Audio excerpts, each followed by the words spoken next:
अस्सलामुअलैकुम व्यूअर्स, मेरा नाम डॉक्टर सलीम इकबाल है। व्यूअर्स, आज हम बात करेंगे फाइबर ग्लास शीट मैन्युफैक्चरिंग के हवाले से। व्यूअर्स, आप यूट्यूब के ऊपर आपको बेशुमार ऐसे वीडियोस मिल जाएंगे जिसके अंदर फाइबर ग्लास शीट मैन्युफैक्चरिंग के हवाले से जो है वो दिखाया गया है कि शीट कैसे तैयार की जाती है। लेकिन अगर आप गौर करेंगे, देखेंगे तो इनमें एक भी ऐसी वीडियो नहीं है जिसके अंदर ये बताया गया हो कि फाइबर ग्लास शीट के लिए जो केमिकल तैयार होता है वो कैसे किया जाता है। तो बेसिकली ये सबसे इम्पॉर्टेंट इन्फॉर्मेशन है जो कि नए यूज़र को इसके बारे में पता होना चाहिए, क्योंकि नया यूज़र जो है उसको नहीं पता कि केमिकल जो है वो किस तरह से आपस में मिक्स करते हैं, कैसे तैयार करते हैं।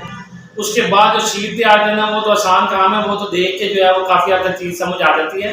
लेकिन मेन चीज़ इसमें ये है कि जो केमिकल इसमें यूज़ होता है वो कितनी क्वांटिटी में यूज़ होता है और कैसे तैयार किया जाता है। वो मैंने देखा कि किसी वीडियो के अंदर भी उसके बारे में नहीं बताया गया, तो मैंने ये सोचा कि आज जो है इसके ऊपर एक वीडियो बनाई जाए जिसमें नए यूज़र के लिए ये इन्फॉर्मेशन उसको प्रोवाइड की जाए कि फाइबर ग्लास शीट मैन्युफैक्चरिंग के अंदर जो केमिकल, कौन कौन से केमिकल यूज़ होते हैं और वो केमिकल शीट तैयार करने से पहले वो केमिकल कैसे तैयार किए जाते हैं, उनकी मिक्सिंग कैसे की जाती है, जिसके बाद फिर जो है ये शीट तैयार की जाती है। तो इससे पहले कि मैं वीडियो स्टार्ट करूँ इस टॉपिक के ऊपर, आप मेरे चैनल को सब्सक्राइब कर दें और बेल आइकन के बटन को दबा दें ताकि मज़ीद इंफॉर्मेटिव वीडियोस जो हैं वो आप तक पहुंच सकें। ये जो वीडियो है इसको मैं 2 या 3 पार्ट्स के अंदर बनाऊंगा। पहले पार्ट के अंदर ये एक्सप्लेन करूंगा कि फाइबर ग्लास शीट मैन्युफैक्चरिंग के अंदर कौन कौन से मटेरियल इस्तेमाल होते हैं और उसके अंदर जो केमिकल इस्तेमाल होते हैं वो केमिकल कैसे तैयार होते हैं, उनकी मिक्सिंग कैसे होती है, और फिर उसके बाद जो है वो सेकंड पार्ट के अंदर हम शीट तैयार करने का मेथड देखेंगे। अच्छा, इसमें जो है वो सबसे पहले अगर हम देखें तो ये मेन केमिकल है जो कि फाइबर ग्लास शीट मैन्युफैक्चरिंग में इस्तेमाल होता है। इसको हम जो है वो पैक्ड रेजिन कहते हैं।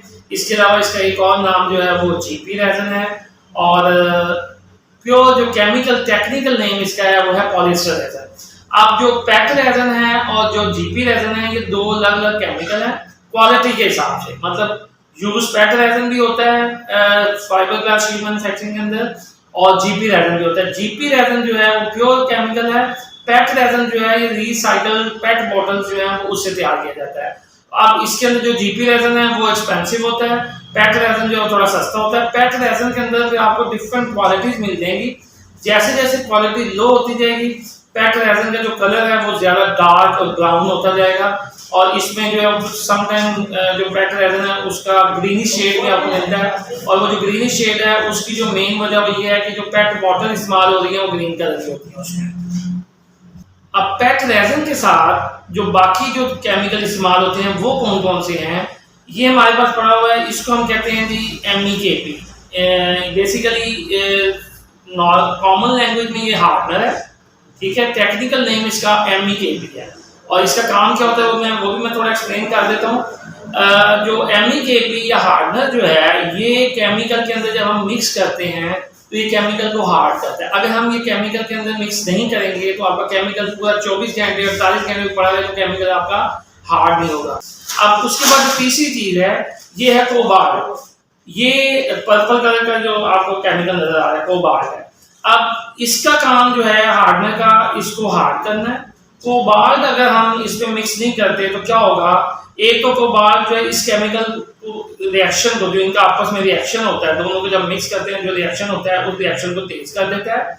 दूसरा जो है ये केमिकल जब ड्राई होता है तो उसके अंदर किसी किस्म की भी नमी से बचाने के लिए, यानी कि अगर हम ये नहीं डालेंगे तो जब ये ड्राई होगा तो ये पॉसिबिलिटी मौजूद है कि इसके अंदर जो है वो नमी मौजूद हो, या फिर जो है जब ये टोटल शीट ड्राई हो भी गई है तो उसके बावजूद आप जब इसको हाथ लगाएंगे तो आपको चिपकाहट फील होगी, और वो चिपकाहट भी कभी भी नहीं जाएगी, चाहे आप उसको धूप में रखें, चाहे आप उसको 2 दिन 3 दिन 4 दिन पड़ा रहने, वो चिपकाहट भी नहीं जाएगी। अच्छा, अब ये कितनी कितनी क्वांटिटी में हम यूज करते हैं। बेसिकली जो ये हार्डनर है ये केमिकल के साथ, अगर फॉर एग्जांपल 1 किलोग्राम हमने ये केमिकल यूज करना है तो उसके अंदर जो है वो 2% हार्डनर यूज करेंगे। अब इसकी क्वांटिटी हम कम ज़्यादा कर सकते हैं, इसकी क्वांटिटी 1% से लेके 3% तक हम कर सकते हैं, लेकिन वो मैं बताऊंगा कि कब 1% यूज करना है और कब 3% यूज करना है। एक नॉर्मली ऑन एवरेज जो है 1 किलोग्राम हार्डनर के अंदर 2% MEKP या हार्डनर यूज करते हैं। और 2% का क्या मतलब है, अगर ये 1 किलोग्राम है तो इसका मतलब ये है कि ये 20 ग्राम होगा, यानी कि ये 1 किलोग्राम का मतलब 1000 ग्राम और उसका 2% अगर हम देखते हैं तो वो 20 ग्राम बनता है। तो यानी 1 किलोग्राम अगर आप केमिकल लेंगे तो उसके अंदर जो है वो 20 ग्राम MEKP ऐड करना है और ये 1% यूज करना है। MEKP 2%, cobalt 1%। 1% का मतलब है 1 किलोग्राम के अंदर 10 ग्राम कोबाल्ट। अब तरीका कार क्या है, मिक्सिंग किस तरतीब में करनी है, कैसे करनी है। सबसे पहले हम केमिकल लेंगे किसी बाउल के अंदर और बाउल के अंदर जो है वो केमिकल लेने के बाद उसके अंदर हमने 1 किलो केमिकल अगर हमने लिया है तो उसके अंदर 10 ग्राम जो है वो कोबाल्ट ऐड कर देना है और ये सारी चीजें वजन करके करनी है। ये डालने के बाद इसकी अच्छी तरीके से मिक्सिंग कर लेंगे। नॉर्मली करते ये हैं कि जब कोबाल्ट हो या मिक्स करते हैं तो उसको थोड़ा सा टाइम दे देते हैं ताकि इसकी मिक्सिंग जो है वो अच्छे तरीके से हो जाए। कोई आधा घंटा जो है उससे पहले मिक्सिंग करके इसको रख छोड़े। और फिर जब आपने शीट तैयार करनी है तो शीट तैयार करने से पहले उसके अंदर 1 किलोग्राम अगर आपके पास केमिकल है तो 20 ग्राम आपने उसके अंदर हार्डनर डालना है। तो ये जो है वो इसके तैयार करने का तरीका है। उसके अंदर फाइबर यूज होता है, वो क्या है जी, वो ये है जी, ये इसको हम कहते हैं मैट। सिंपल वर्ड्स में इसको हम मैट कहते हैं। ये ग्लास फाइबर मैट है। जब आप दुकान पे जाएंगे तो दुकानदार कहेंगे जी मैट चाहिए। अब मैट के अंदर डिफरेंट जो है ना वो वजन के मैट होते हैं।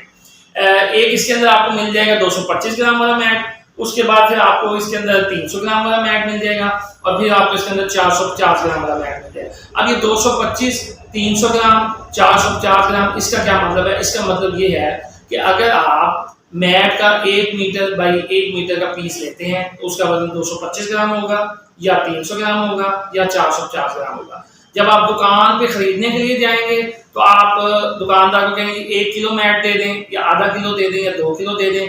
अगर 225 ग्राम वाला मैट आप 1 किलो खरीदेंगे तो उसकी जो चौड़ाई है वो 1 मीटर होगी और उसकी जो लंबाई है वो 4.4 मीटर होगी। यानी कि 1 किलो के अंदर 225 ग्राम वाला जो है वो 4.4 मीटर मैट आपको मिलेगा। यानी कि इससे आप अंदाजा लगा सकते हैं कि अगर आपने एक शीट तैयार करनी है जिसकी लंबाई जो है वो 13 फुट है तो 13 फुट लंबाई के लिए आपको 1 किलो मैट चाहिए। 13 फुट लंबाई बनाने के लिए आपको 1 किलो 225 ग्राम वाला मैट चाहिए। ये तो सारे मटेरियल हैं जो कि फाइबर ग्लास शीट बनाने में इस्तेमाल होते हैं और उसके अंदर जो केमिकल इस्तेमाल होते हैं वो मैंने आपको बता दिए हैं। केमिकल किस तरतीब में मिक्स करते हैं वो भी बता दिया है। केमिकल की क्वांटिटी कितनी यूज होती है वो भी बता दिया है। तो उम्मीद करता हूँ कि आपको ये जो है वो सारी चीज़ें समझ आ रही होंगी। अगर आपको वीडियो अच्छी लगी हो तो चैनल को सब्सक्राइब करें, बेल आइकन के बटन को दबा दें ताकि मज़ीद वीडियोज़ के लिए आपको नोटिफिकेशन मिल सके। Thank you very much.